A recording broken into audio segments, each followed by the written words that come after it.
Okay, we're starting in Boulder City, and Boulder City was developed, it came out of Henderson, Nevada.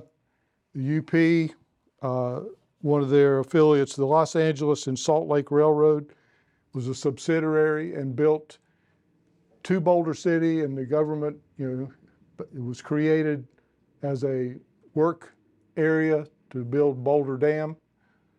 And today the line ends in Boulder City. When I was out there, it was actually landlocked. It had been paved over a few miles west toward Henderson.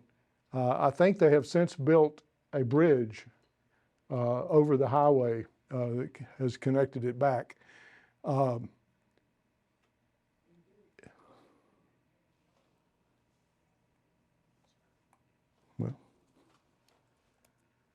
I think it's locked up. Oh, there we go, there we go, okay. They built this maintenance facility. The track is over here to the right, and the highway's to the left. That's a Western Pacific hopper car. And when I went inside, they were in the process of building this coach, and the workmanship, that solid wood workmanship for a replica of the coach from the EUREKA and PALISADE Railroad. They built that from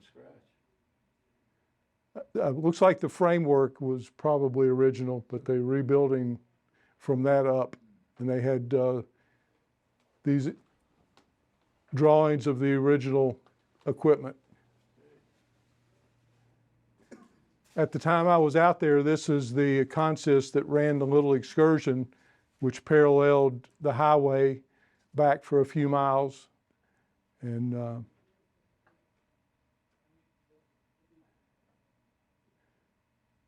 just some of the equipment that's there, that was there at the time.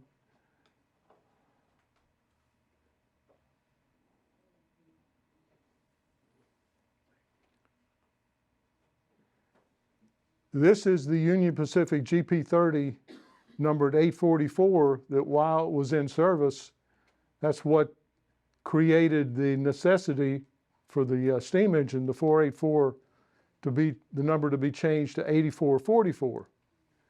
And as soon as this engine was out of service and donated to the museum, then they changed the UP steam engine back to 844.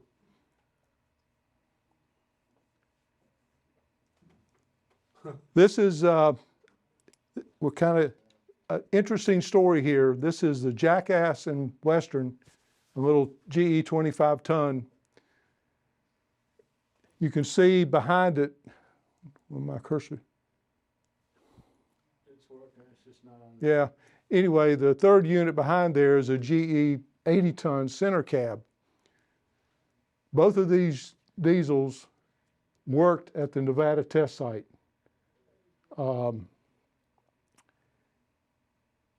Between the Nevada test site, which is approximately 65 miles northwest of downtown Las Vegas.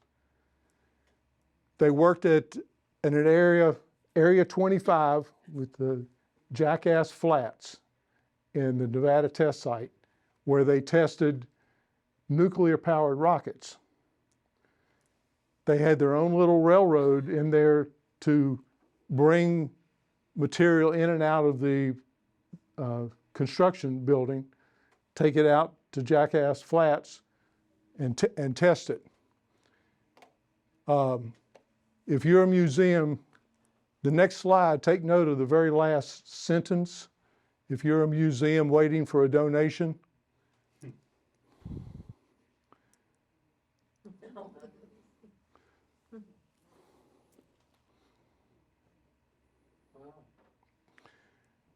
from 1951 to 1992, there were 1,021 nuclear detonations in the Nevada test site.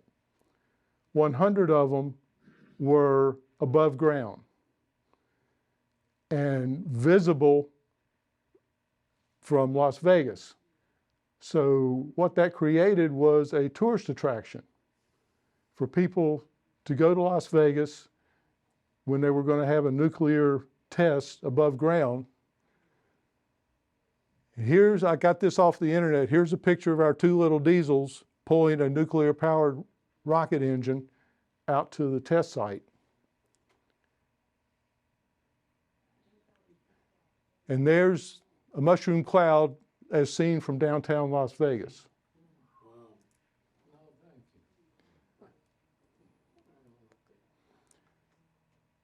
And again, promotion.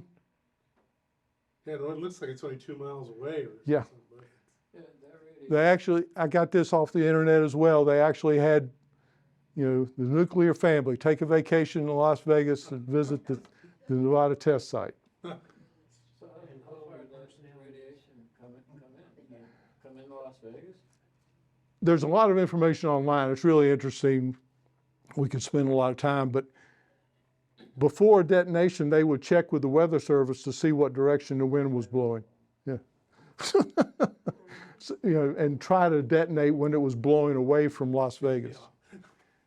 But, Las Vegas, they had to have a atomic bomb 1957.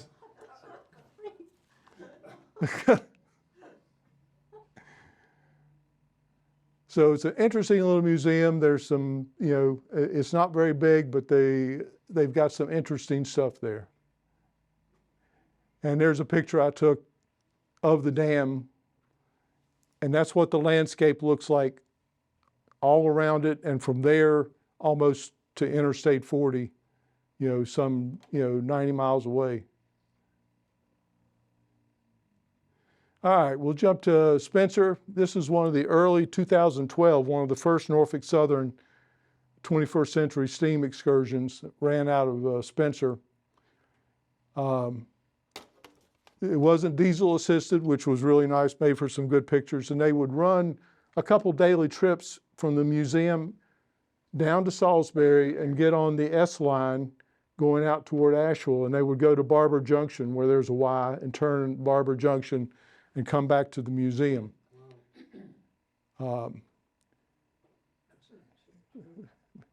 Backing out of the museum.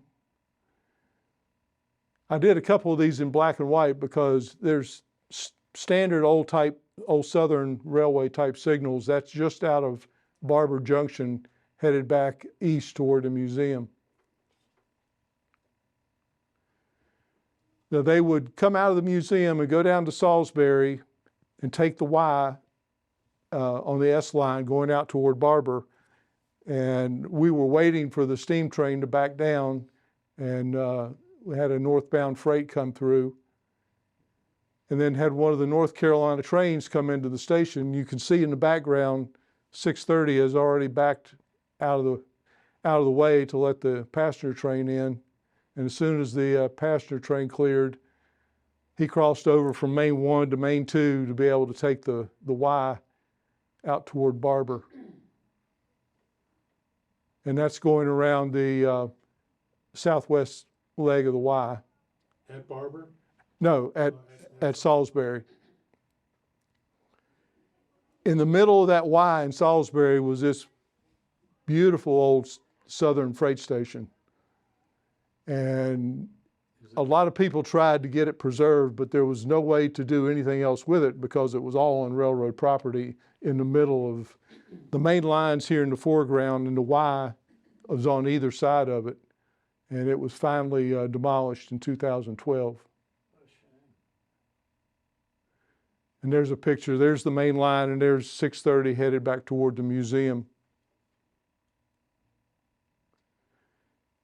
And then they would back into the museum, and I got lucky as they were backing in, I got a northbound stack train coming by. They also ran a Greensboro to Roanoke trip, one of the 21st century steam programs, and that was up the Pumpkin Vine. This is passing the freight station at Walkertown, which it's still there. But this is headed north up toward Roanoke. And this is just south of Stoneville. And this is up in Henry County.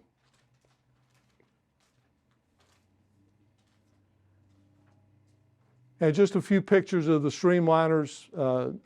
I hope a lot of you got to see this because there'll never be another gathering of all these type diesels in one place. It was just amazing to see some of this stuff here. There's the original EMD FT demonstrator.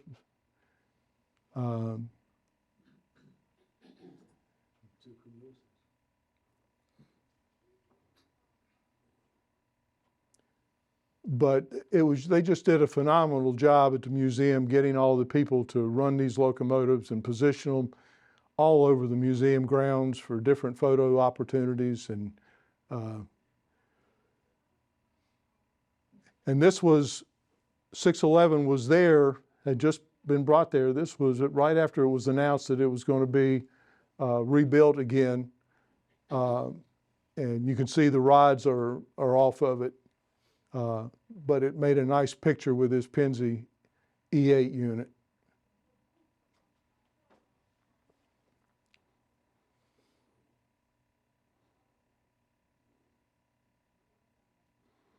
There were two of the Pennsy E8 units. Bennett Levine up in the Northeast owned them, and I think he still does. But they actually used one of them and ran a trip to Charlotte to the airport, to the intermodal facility. They ran from the museum down to the intermodal facility because there's a Y there that they could turn it and run back to the museum. I didn't get lucky to get a northbound train for this one. I did get one of the North Carolina trains. This was obviously before they started the push-pull configuration that they do now.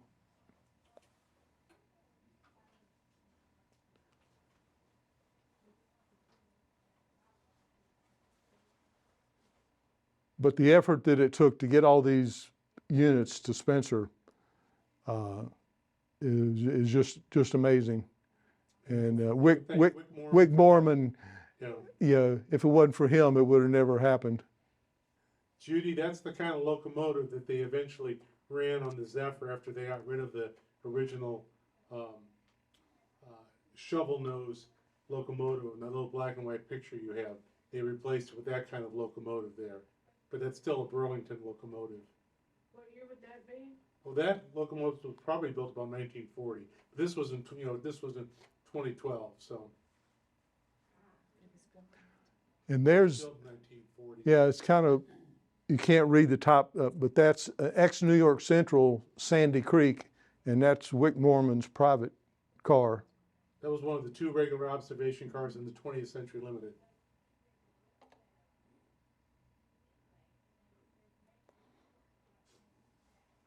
Just a lot of photo opportunities, you know. All right, we're going to jump back out to Nevada. This is the beautiful drive from Reno down toward Carson City. If you're from West Virginia, like I am, and lived in North Carolina, to get out someplace where there's wide open spaces where you can see for a while, you know, I always enjoyed that. And this was all brand new territory for me. The first trip I took down there was right after their Christmas program shut down, right after the museum shut down for the winter. If you plan on going out there, I would definitely suggest you go out there on the 4th of July weekend. The 4th of July, extended 3 to 4 days usually, is when they operate most of the equipment. They have it under power, steam, and some of the other stuff you'll see. But 4th of July is their big weekend for operation. What worked out for me here in December is going down after everything was shut down. I ran into one of the volunteers, and you'll see a picture of him here shortly, that took me all through all the storage buildings and let me look at all the stuff inside that's not normally on display. And very appreciative for him to do that. I got some great pictures because of it. This is the plaque on what used to be the depot, the original Virginia and Truckee depot. And I'll give you a chance to read that. Make sure everybody gets a chance to read that before we go on. I can read it if you want. This building Yeah. was headquartered for the fabled Virginia and Truckee Railroad from Carson City. Rails extended in 3 directions to Virginia City in 1870, to Reno in 1872, and to Minden in 1906. The line into Virginia City was abandoned in 1939, the balance in 1950. 50. Okay. Yeah. The abandonment in 1939 was significant, and we'll show you. But the plaque is on that building, and that's the station. That was the station. This is Carson Street, the main drag through Carson City. The street to the left is Washington Street. And about a block down on the left, the track ran down what is Washington Street now. And about a block on the left was the engine house. Very unique engine house at the Virginia and Truckee.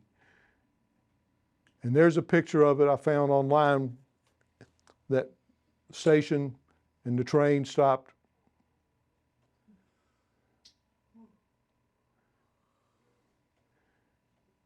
There's the engine house. That's how busy, that's like Juniata Shops, the layout with the building in the back and the turntable and the tracks leading up to it.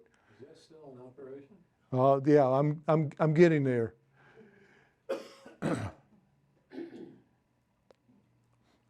This building was unique in that it was U-shaped. And I'll show you a better picture of it here shortly, but the 2 sides extended and the middle was open past the engine storage facility.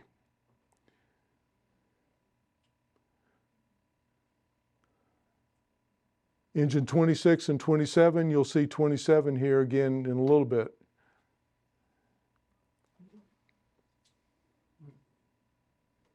First high rail.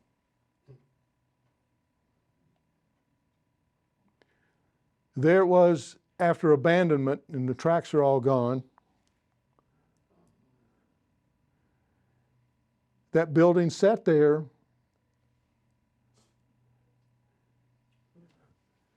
and you can see the stacks for, letting the smoke out. You can see about a quarter of the way back, the last smokestack, as you go back. That's as far as the engine facility went. The rest of it in the middle was open past that. Oh, okay. There's the back side of it.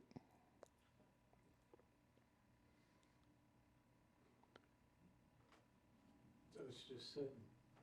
Just sitting until it wasn't demolished until 1991. They could never figure out what to do with it or come to terms, or nobody could come up with the money or the idea to save it, to do something with it. The contractor that demolished the building, the whole thing was, you can see there's sandstone blocks that was used to build the structure. The contractor hauled those down, and they are part of winery in Napa Valley. They built some structures in Napa Valley with some of that sandstone blocks that came out of the engine house. They could have turned it into a museum, expensive. And here's the main museum now in Carson City. It was, Carson City was 31 miles from Reno, 21 miles from Virginia City, and Minden was just 15 miles due south of Carson City.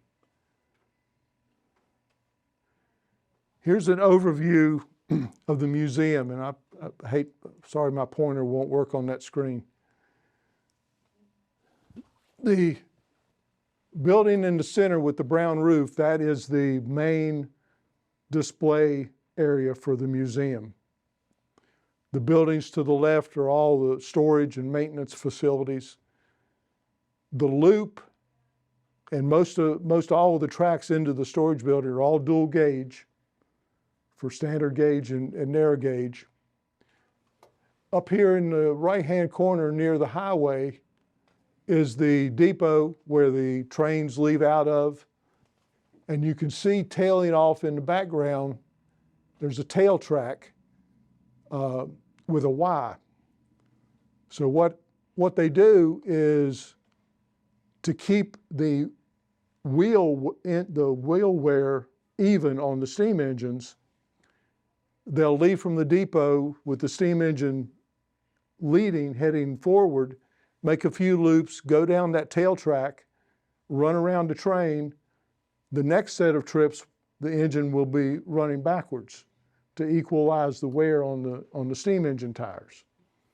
And they do that on a regular basis. Down here in the left-hand corner is we'll get a better picture here. And see, when I was up there, again, they had shut down, there was snow on the ground. It was freezing cold in those buildings, but I was bound and determined to get in there and get some pictures. Old Western Pacific wooden caboose.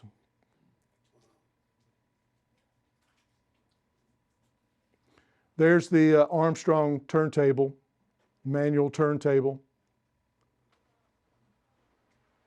And it's dual gauge. When you say manual, they had to push it? Oh yeah, that's what that lever's for. You'll see the guys. And here's a dual gauge switch. Because it's got 2 gauges, so you got the 3 rails, so you could do the Yeah, narrow gauge and that's going into the main display where all the museum pieces are. And the whole thing was built so the floor in the museum are in sections. They can be moved so that equipment can come and go in and out of that building when they want to run it. They can bring it out and change up the displays on the inside. And the displays on the inside are just spectacular.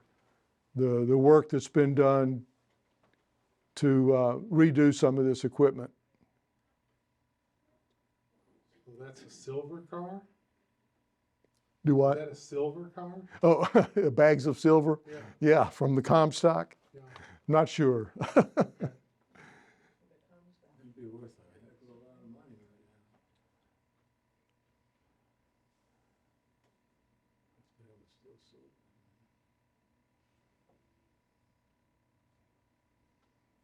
Wow.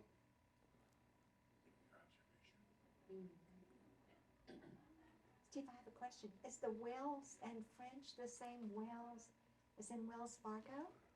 On the previous slide? Out being in San Francisco, it might have been some connection, yes. Who restored all these? Do what? Who restored all these? Are these all restored? This is in the museum. This is, exhibits in the museum. So but they did the work there, Yeah. in the back, in that back building, I take it. This is the volunteer that helped me. This is inside of one of those coaches. Who's that guy? I don't remember his name. He was one of the volunteers that saw me wandering around and said, "Hey, I'll help you." Yeah. Again, being at Christmas, I almost went and took the tree off myself just to get a picture of the engine, but I figured I probably shouldn't do that. But again, you can see how the floor, you can see the car behind it, and then you can see the door to the outside. All this equipment can come and go. This is one of their, one of the famous Virginia and TRUCKEE engines. The number 22, the Enyo, and just the work, the reproduction. And this is an operating engine, wood burning. And again, they'll probably only run this engine, they only bring it out for on the 4th of July weekend, usually. There's the Inyo in actual operation right before, a couple years before the line was abandoned at that engine house. And on my second trip there, I did make it on the 4th of July, and here it is. They changed the stack. At the water tank. You know, it was in service that day. They changed the stack. Huh? They changed the type of smokestack. Go back one. They've got the wider funnel wood stack now, but the original one had a very different kind of funnel on it. Yep. And there's number 27 that you saw earlier at the engine house. It's amazing how much stuff is still left, and I'll tell you why it's still left. Because right at the abandonment, Hollywood Studios bought all this equipment and used it in early movies and preserved it. And then they donated it back, or it was sold back to the state of Nevada and created this museum.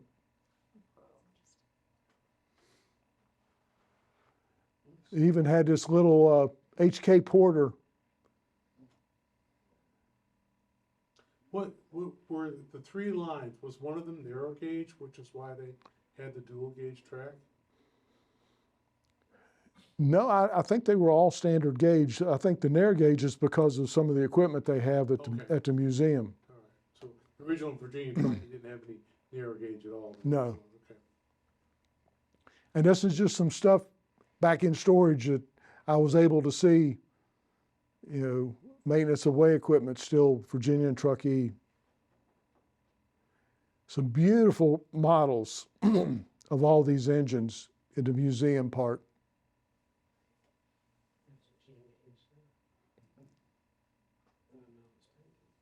Or it might be unique. And all over the shop, just all kinds of antiques, just vintage stuff just sitting around. It'd be hard to shoplift that, wouldn't it?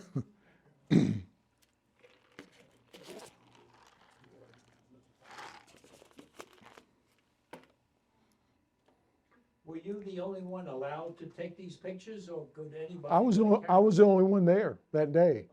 Oh, They were closed. The guy just said, "Hey, come, you want to see some other stuff?" Here's, excuse me, here's probably the most famous of the Virginia and Truckee engines, the Dayton, number 18, built by the Central Pacific.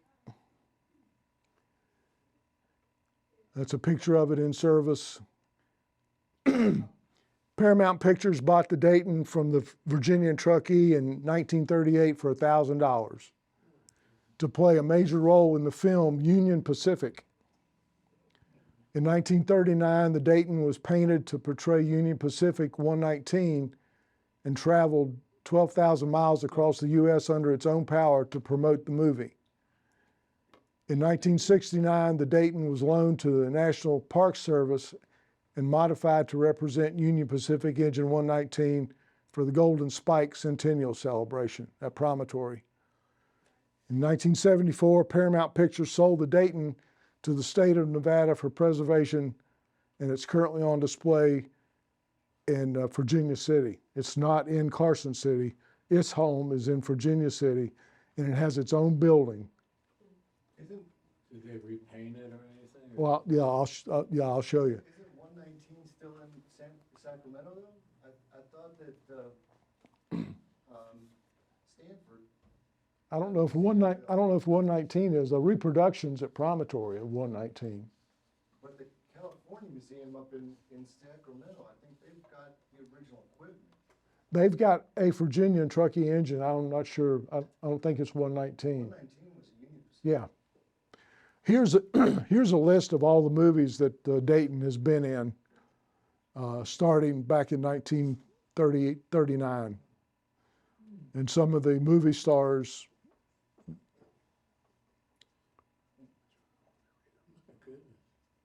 So you had the movies, for those of you who watch Turner Classic Movies or whatever, you want to keep an eye out for Union Pacific, young Tom Edison, Lady from Cheyenne, Nevada City, Jackass Male, featuring the Jackass and Western, no doubt, Frontier Bad Men, the Barbary Coast Gent, Gentle Annie, Dakota, the Harvey Girls, Bad Man's Territory, Whispering Smith, the Doolins of Oklahoma, Rails and Laramie, The Last Stagecoach West, Union Pacific, Ballad of the Iron Horse, Ride in the Rails, and The American Spirit. There's number 18 in service. And right before it was sold, they had attached a snowplow to it. And that's sitting out in front of the engine house.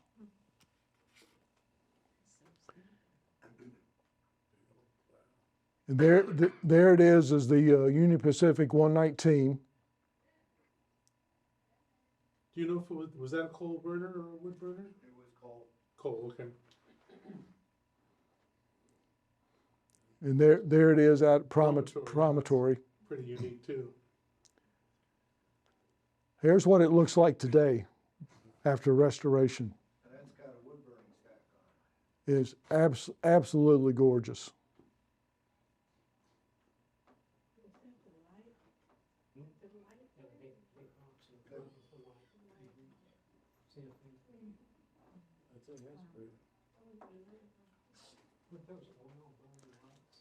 That's the builder's plate from the Central Pacific Railroad. Oh, wow. I think they had to go out there and light it, didn't they? It was originally wood burning, but One of the other unique pieces of equipment they have there is this McKean motor car.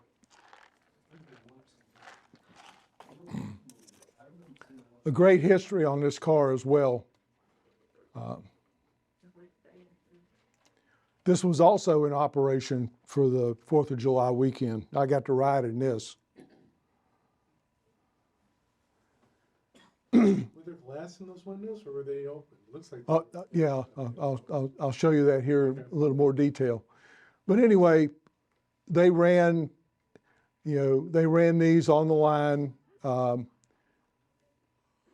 It's kind of hard to read all this, but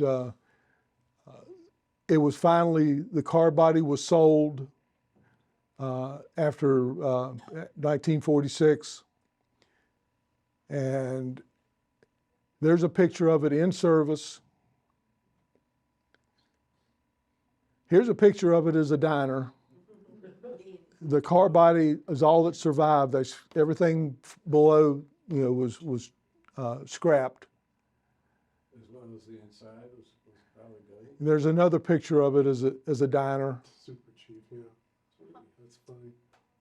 There's a picture of it on the inside. Any of that? And it took them 10 plus years to restore it. They completely restored, obviously, the car body, but they completely built from scratch everything underneath, frame, trucks. Welcome aboard. Absolutely gorgeous. Looks like 20,000 leagues under the sea. Yeah. Yeah, those portal windows, just an amazing, the way they're done. That's with them closed, but the way they were designed, and you can see the hooks up on the ceiling. Okay. Well, the guy that. They flipped up and attach to those hooks, and they overlapped. That's why it looks like there's no glass in it because Yeah. the window's out of it. Yeah, the guy that designed it was a marine architect, and he designed that to look like a submarine. Yeah. That's why it looks like that. Oh, yeah, for sure, Yeah. it does. But just absolutely gorgeous. There's the operator compartment, you know, he sits in there with the engine.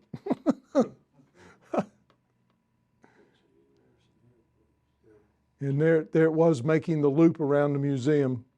That's cool. Is that original color? I'm sure it probably is, yeah. Was it purplish? Yeah, yeah.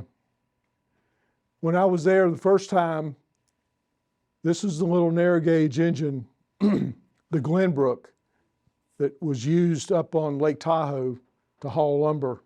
Okay. And it was in the process of being restored. It had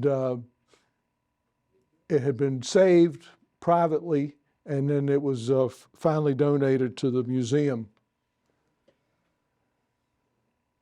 And again, it's kind of hard to read all this, but it worked up at Lake Tahoe. They hauled lumber, and they flumed it down the mountain to Carson City. And during World War II, it almost got scrapped to use, you know, for the war effort, and it got saved.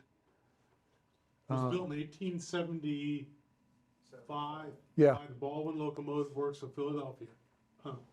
yeah. And there's a picture of it in actual operation.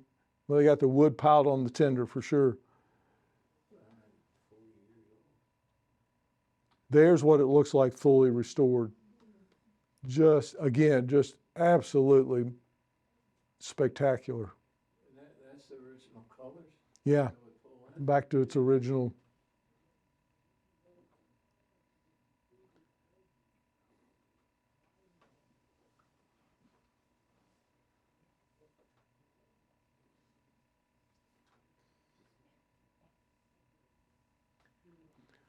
Here's their main engine for their daily trips, V&T number 25, Baldwin. This was one of the bigger engines that they had. And can you read that? Yeah. Better? Yeah. The V&T, overwhelmed by freight traffic caused by the Tonopah mining boom of the early 1900s, the Virginia and Truckee recognized the need for a newer, more powerful engine. They purchased number 25 from Baldwin Locomotive Works for $8,425. It was the first new locomotive purchased by the Virginia and Truckee since 1876. From 1911 to 1947, the busy 460 ran 80% of the time, averaging as many as 30,000 miles a year. Characterized by V&T engines as fast, light, and easily handled, 25 made history, pulling the last scheduled passenger train in Virginia City in May 1938. As the railroad cars became longer and heavier, the V&T sought a more modern engine, sold 23 to RKO Pictures in 1947 for $5,000. For the next 10 years, the ex-V&T engine starred in a number of motion pictures. 1964, it was sold to the Hurlburt Amusements of Buena Park, California. In 1971, State of Nevada acquired number 26 for $16,000. Yep.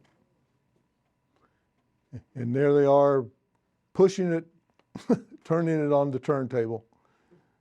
Did they ask for volunteers? Or did they just put the railroad crew to it? That's the railroad crew, yeah.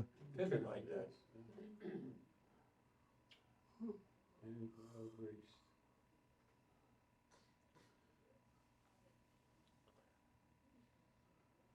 And there it is in service.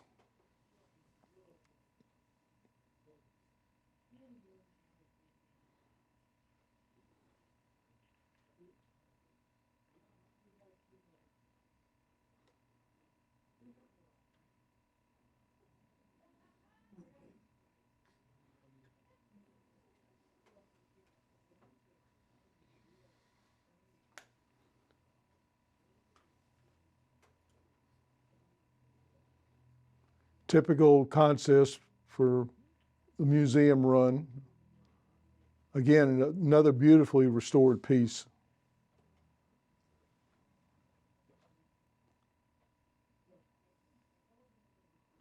And here's the tail track where they run around the train. How long is the ride? They'll usually make, 3 loops around and then run into the tail track. So And it's like a little bit like Spencer in the sense. yeah, that yeah, almost it's underground. But now, hasn't the railroad been rebuilt almost all the way? The no, Virginia it's Truckee. still quite a distance from the museum. Okay, Yeah, unfortunately. is that the idea, is to make it to the? I don't know. I'm sure they would love to, but I don't know how they could really connect it. So the museum is in Carson City, but the Virginia and Truckee Railroad is in Virginia City.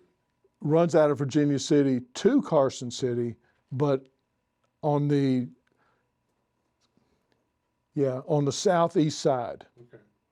It's probably a good couple miles from the museum where it terminates in Carson City. And all sorts of NIMBYs living in between there, probably don't want running through the town. And I got a cab ride on 25. Ah,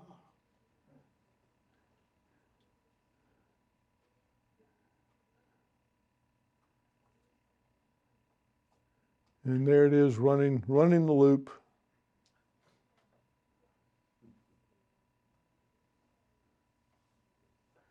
And there are all 3 engines under steam the time I was there. The number 22, the Inyo on the left, the Glenbrook in the middle, the narrow gauge engine, and number 25. If you go, again, I suggest you go on a 4th of July weekend. Don't wait till the advertised opening time of the museum. Get down there early. I got down there early, way before they started, because they were getting all the engines ready. They don't care. Everybody was just walking around. They have no problem with you, being there early. And I got to take some of these pictures before people got there and before they started running trips. And that's the end. wow.